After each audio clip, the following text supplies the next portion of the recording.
La crise du Covid-19 pourrait bien profiter à la finance durable. Elle confirme en effet l'importance de réorienter l'épargne vers un développement plus durable. Les premières données publiées semblent d'ailleurs témoigner de la résilience des fonds d'investissement socialement responsables dans un environnement devenu complexe pour la gestion d'actifs depuis le déclenchement de la crise du Covid-19. Déjà, en 2019, les encours de gestion ISR des principaux gérants ont augmenté de 44% sur un an pour atteindre 2100 milliards d'euros. Ils ont même quasiment doublé depuis 2017. Autre signe révélateur du dynamisme de la finance durable, le nombre de fonds labellisés n'a pas cessé de croître ces dernières années. Il faut dire que les stratégies des grands acteurs de la place alimentent la croissance du marché, entre le basculement progressif de leurs fonds sous le filtre ISR et les coups de pouce du législateur qui impose depuis la loi Pacte la présence de fonds socialement responsables dans les produits grand public. Si la clientèle institutionnelle est de plus en plus acquise à la finance durable, il en va autrement sur le segment retail.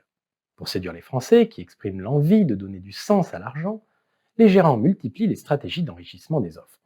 On atteste le lancement en mars 2020, en plein confinement, du Fonds social Impact dédié à la réduction des inégalités par Amundi via sa filiale CPRAM.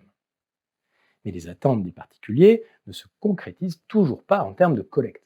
La faute notamment à une offre rendue peu lisible par la multiplicité des approches et des labels, et aussi à des réseaux de distribution qui peinent à s'approprier les produits. C'est dans ce contexte que plusieurs gérants, en l'occurrence AXA IM, BNP Paribas AM, Sycomore AM et Mirova, ont lancé début 2020 une initiative commune pour développer un outil mesurant l'impact des investissements sur la biodiversité. Une initiative qui pourrait contribuer à prendre le chemin de standards communs et ainsi débloquer le compartiment du retail. Dans la perspective d'offensive auprès du grand public, la labellisation des fonds prend tout son sens.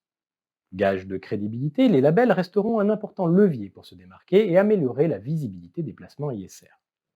Une plus grande uniformisation des standards est cependant indispensable pour diffuser l'ISR plus largement, car la multitude de labels différents et la coexistence de stratégies d'investissement responsables différenciées d'un gérant à l'autre ne facilitent pas les comparaisons.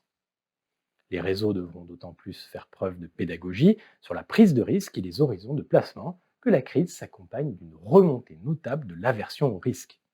Dans cette perspective, la formation des conseillers commerciaux à l'ISR restera une priorité pour les gérants d'actifs et les assureurs les plus offensifs dans le domaine. Finalement, si la crise provoquée par la pandémie ne remet pas en cause les avancées en matière de finances durables, les acteurs devront multiplier les initiatives pour répondre aux nouveaux besoins d'épargne des Français s'ils veulent se démarquer sur le marché clé des particuliers.